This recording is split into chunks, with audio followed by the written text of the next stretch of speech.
Təhsil və idman biri zehnin, digəri isə fiziki inkişafın təməlidir. Hər ikisi insan həyatında mühüm rol oynayır və bir-birini tamamlayır. Amma görəsən bu iki sahə Azərbaycan məktəblərində necə birləşir? Dünyada, tanınmış ölkələrdə məktəb idmanı təhsilin əsas hissəsidir. Şagirdlər təhsillə yanaşı müxtəlif idman növlərində iştirak edir, yarışlara qatılır və hətta idman sahəsində gələcək karyeralarını qura bilirlər. Bəs Azərbaycanda vəziyyət necədir? Məktəblərdə idmana kifayət qədər diqqət ayrılırmı? Şagirdlər təhsillə idmanı balanslı şəkildə davam etdirə bilmək fürsəti əldə edə bilirlərmi? Və ən əsası, gələcəyin çempionları məhz məktəb illərindən yetişdirilə bilirmi? Bugünkü verilişimizdə bu suallara cavab axtaracağıq. Hazırsınızsa, inspektor başladı. Məktəblərdə fiziki tərbiyə dərsləri şagirdlərin fiziki inkişafını, sağlamlığını və ümumi rifahını yaxşılaşdırmaq üçün vacibdir. Bu dərslərin müxtəlif məqsədləri mövcuddur. Fiziki sağlamlıq, sosial bacarıqlar, stressin azaldılması, intizam və məsuliyyət. Bəzi ölkələrdə məktəblilər idman dərslərini müasir texnologiyalarla və fərqli yanaşmalarla zənginləşdirirlər.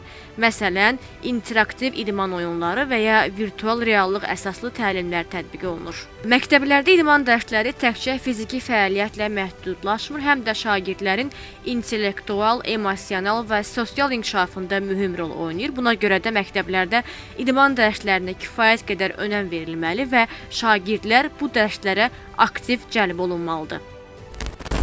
Məktəb yalnız bilik öyrədilən yer deyil, eyni zamanda sağlam və aktiv nəslin formalaşdığı məkandır. Şagirdlər burada yalnız ədəbiyyat və riyaziyyat öyrənmir, həm də fiziki cəhətdən inkişaf edir. Amma məktəblərdə idmanın real vəziyyəti necədir? Konkret idman dərsləri yetərincə effektiv keçidirmi? Həftəlik təhsil proqramı hər məktəb üçün xüsusi olaraq hazırlanır. Şagirdlər bu dərsdən sonra hansı dərsə gedəcəyini əvvəlcədən bilir. Bəs bu həftəlik proqramda idmana neçə saat vaxt ayrılır? Fayaz müəllim, məktəbdə bir məktəb direktoru olaraq məktəbimizdə idman dərsinin, fiziki tərbiyə dərsinin daha əlverişli şəraitdə, daha əlçatan olması üçün, xüsusən də şagirdlərin daha çox maraq göstərməsi üçün hansı şəraitlər yaradılıb və bununla bağlı daha nəsil gələcək planlarımız var mı ümumiyyətlə? Qeyd etmək istəyirəm ki, fiziki tərbiyə dərslərinin maraqlı keçməsi üçün və şagirdləri bura cəlb etmək üçün bir çox şərtlər var. Bunlardan ən önəmlisi infrastrukturun, maddi-texniki bazanın olması, peşəkar müəllimin olmasıdır. Bundan başqa şagirdlərin motivasiya edilməsidir, bu fənnin sevməsinə çox önəmlidir. Məzmun xəttidir, dərs proqramlarıdır və təbii ki, məktəb rəhbərliyinin də bu məsələyə yanaşması önəm kəsb edir. Maddi-texniki baza gördüyünüz kimi yüksək səviyyədə qurulub, təminat var. Təhsil Nazirliyi tərəfindən yüksək səviyyədə təminatlar olur, yəni orada toplardır, sertifikalardır, idman üçün lazım olan bütün ləvazimatlarla təmin olunmuşuq. Peşəkar müəllimlərimiz də var, bilirsiniz ki, onlar dərsləri müasir məzmun xətti ilə daha əyləncəli, daha şən keçməyə üstünlük verirlər.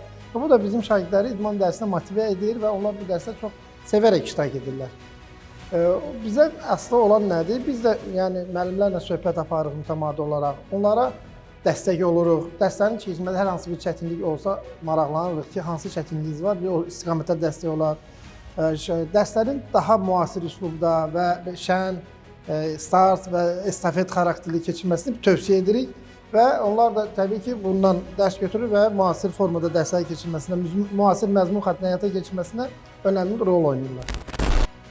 Elm və Təhsil Nazirliyinin proqramında fiziki tərbiyə dərsinin öz önəmi var. Bu dərs də eynən digər fənlər kimi mütləq şəkildə məktəblərdə keçirilməlidir. Hətta təhsil müəssisələrində fiziki tərbiyə dərslərinin şagirdlərin sağlamlığının inkişafındakı rolu barədə tövsiyələr vermək, şagirdlərin fənnə marağını artırmaq və dərsə davamiyyəti artırmaq məqsədi ilə monitorinqlər keçirilir. Bu baxımdan məktəb direktorlarının üzərinə böyük məsuliyyət düşür. Çünki hər bir məktəb direktoru fiziki tərbiyə dərsinin düzgün və səmərəli keçirilməsi üçün şərait yaratmalı və dərslərin boş keçməməsi üçün bu prosesi öz nəzarətində saxlamalıdır.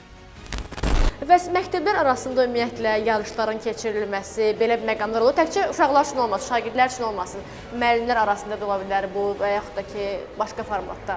Belə bir şeylər olur ümumiyyətlə sizdə? Mütəmadi olur, qeyd edilib bir neçə istiqamətdə olur. Bir neçə istiqamətdə. Məsələn, Təhsil Nazirliyi və Gənclər İdman Nazirliyinin birgə əməkdaşlığı nəticəsində hətta bu proqram da var. 2-4-cü siniflər arasında respublika üzrə şahmat yarışları keçirilir. 5-7-ci siniflər arasında atletik oyunların yarışları keçirilir.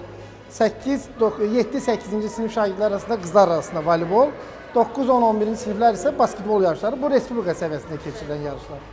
Bundan başqa OSEP layihəsi var, bildiyimiz kimi də beynəlxalq layihədir.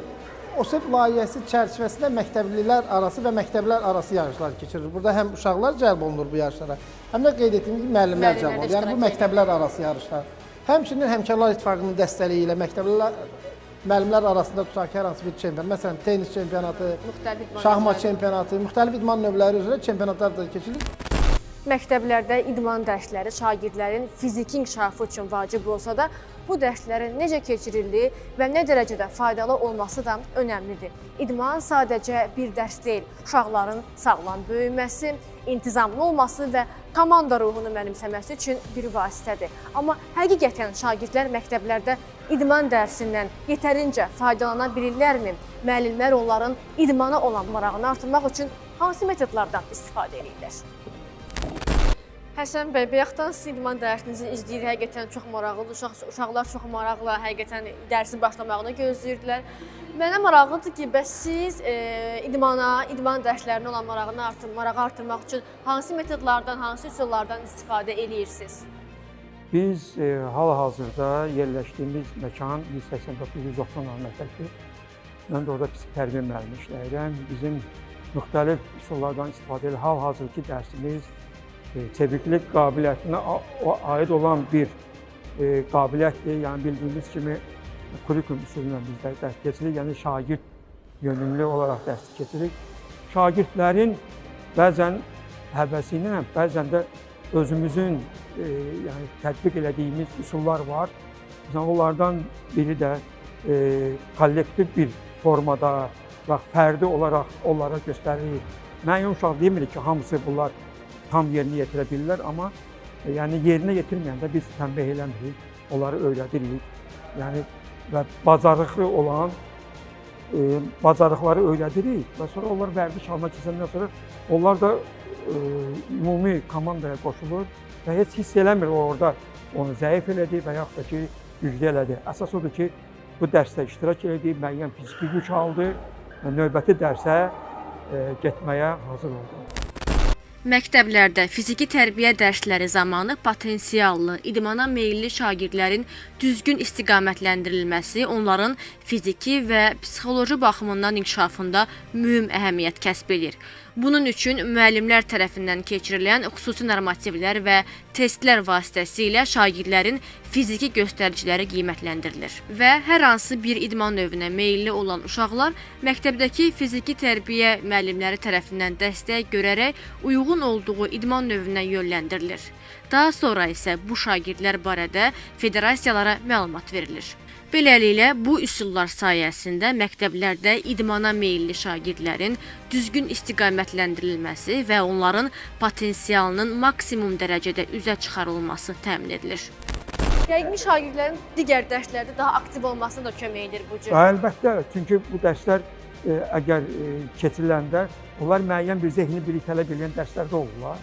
Müəyyən bir saat var, o saatda artıq yorğunluq, həmin yorğunluğu onlar bu dərsdə çıxardırlar. Yəni ki, tam onların sonuncu dərsi, yəni söhbət 6-cı dərsdən gedir. O dərsə artıq onlar gümrah, deyərdim ki, yorğun vəziyyətdə getmirlər. Müəyyən fiziki aktivliyi alırlar və növbəti yerdə qalan dərslərin yəni idman dərsi sonuncu dərs deyil. İdman dərsindən sonra digər dərslərdə keçilir. Digər dərslərə keçilir. Biz də müəyyən yükü artıqlaması ilə vermirik. Onlara lazım olan yaşlarına uyğun müəyyən miqdarda o dərsləri yükü veririk və onlar yəni bundan bu dərslərdən yəni yararlana bilsinlər. Valideynlər məktəblərdəki idman dərslərinin səviyyəsindən narahat ola bilərlər. Bəzi ailələr düşünə bilər, məktəb idmanı kifayət qədər effektivdirmi? Şagirdlər real inkişaf fürsəti əldə edə bilirlərmi? Valideyndən soruşaq. Məktəblərdə idman dərslərinin təşkili şagirdlərin həm fiziki, həm də emosional inkişafına mühüm rol oynayır. İdman onların sağlam və güclü böyümələrinə, aktiv həyat tərzinin formalaşmasına, stresin azalmasına, komanda ruhunun formalaşmasına və onlarda özünə inamın artmasına müsbət təsir edir. Bəzilərinin səbirsizliklə gözlədiyi 45 dəqiqə, bəzilərinin digər dərslərinə ayıracağı əlavə zaman, bəzi tənbəllərin isə heç sevmədiyi bir dərs saatı fiziki tərbiyə, yəni idman. Şagirdlərin bu barədə fikirləri zəngindir əlbət. Görəsən, şagirdlər məktəblərdə idmanı sevirlərmi? İdman dərslərinə davamlı şəkildə qatılıram. İdman dərsləri mənim üçün fiziki gücümü artırır. Məktəbdə mənim üçün idman dərsi daha da maraqlı gəlir və özümə inamı, gücümü artırır. Bu mənim üçün yəni vacib bir məqamdır ki, idman dərsinə qoşulum. Bir valideyn kimi onu deyə bilərəm ki, idman qızımın fiziki dayanıqlığının artmaqla yanaşı, onu əzmkar, daha təşəbbüskar və məqsədinə doğru inamla irəliləyən bir fərd kimi formalaşdırmışdır. Şagirdlərə təqdim olunan idman imkanları düzgün təşkil edilərsə, o zaman onların fiziki və psixoloji sağlamlıqlarına müsbət təsir göstərə bilər. Məktəblərdə müxtəlif növ idman növlərinin təşkili, yaradılması, zəruri idman avadanlıqları və qurğularla təmin olunması və müəllimlərin motivasiyası, mən deyərdim ki, bu imkanların daha da səmərəli olmasına şərait yaradacaqdır. Fiziki tərbiyə dərslərinin səmərəli keçirilməsi valideynlər üçün də önəmlidir. Lakin təəssüf ki, bəzi təhsil ocaqlarında infrastruktur çatışmazlığı və yaxud da əksinə uyğun şərait olduğu halda idman zallarının boş qaldığı və fiziki tərbiyə dərslərinin ciddiyə alınmadığı məqamların da olması danılmaz bir faktdır. Bu problemlərin əsasən təhsil sisteminin ümumi yanaşması, maddi-texniki imkanlar və yaxud da ictimai düşüncə ilə bağlı olması düşünülür. Bunların aradan qalxması üçün təhsil sistemində fiziki tərbiyə dərsinin əhəmiyyətini artırmaq, məktəblərdə idman avadanlıqlarını yeniləmək və ya meydançalar qurmaq, peşəkar və motivasiyalı fiziki tərbiyə müəllimlərinin hazırlanması, həmçinin valideynlərə və şagirdlərə fiziki tərbiyə dərsinin mahiyyəti aşılanmalıdır.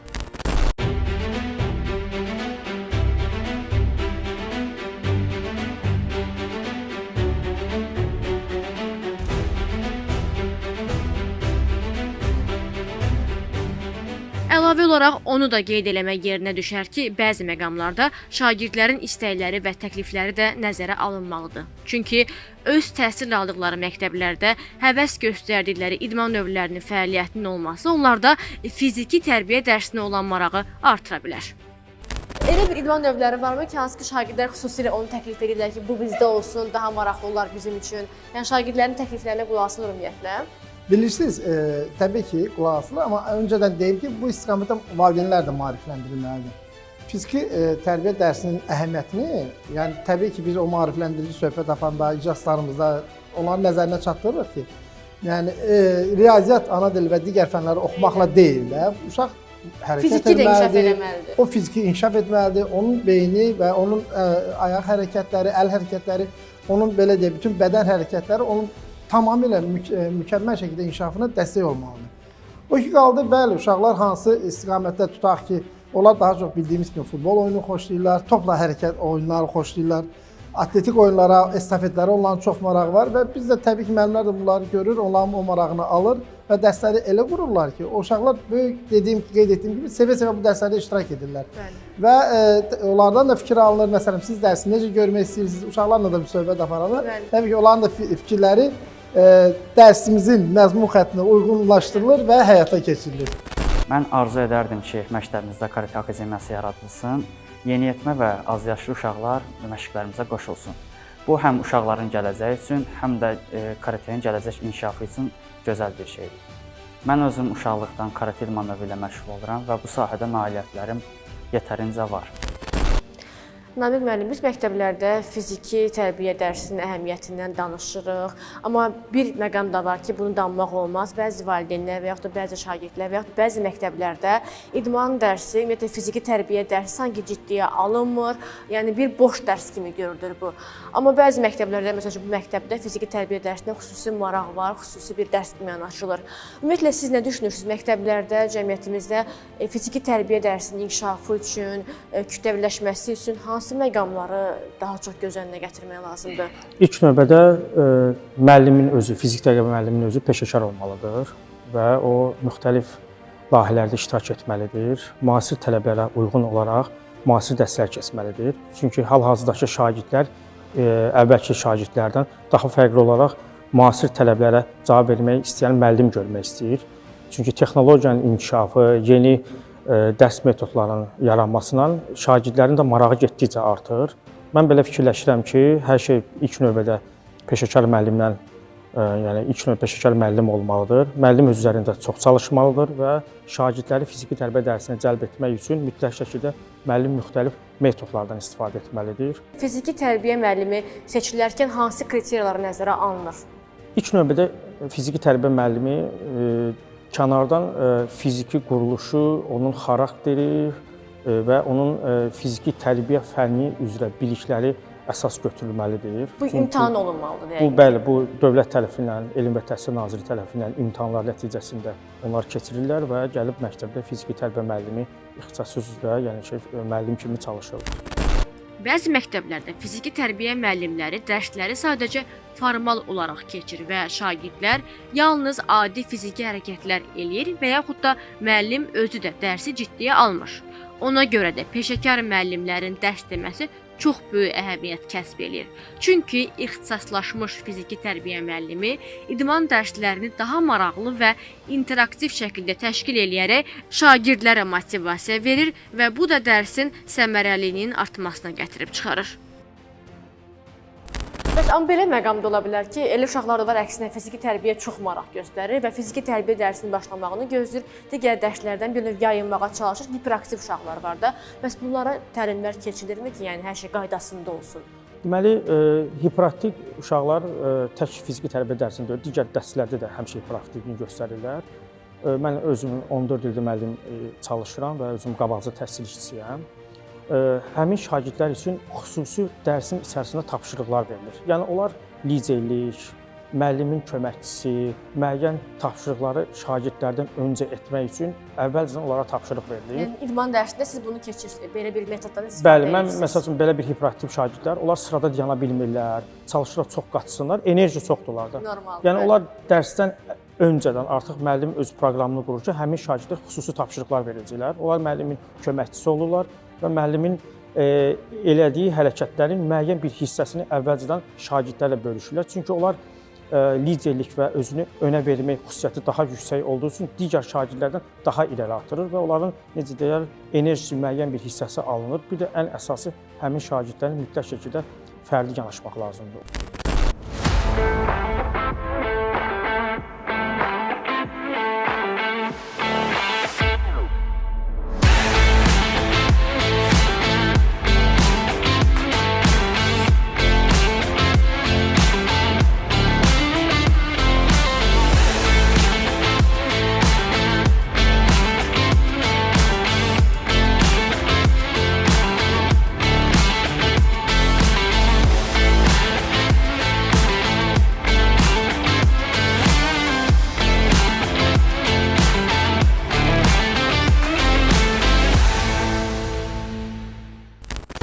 Məktəblərdə fiziki tərbiyə dərsinin mahiyyətini və effektivliyini siz izləyicilərə tam şəffaf şəkildə təqdim etdi. Digər buraxılışlarımızda növbəti idman növləri ilə görüşmək ümidi ilə bizdənsə hələlik bu qədər. Sağ olun, sağlıqla qalın.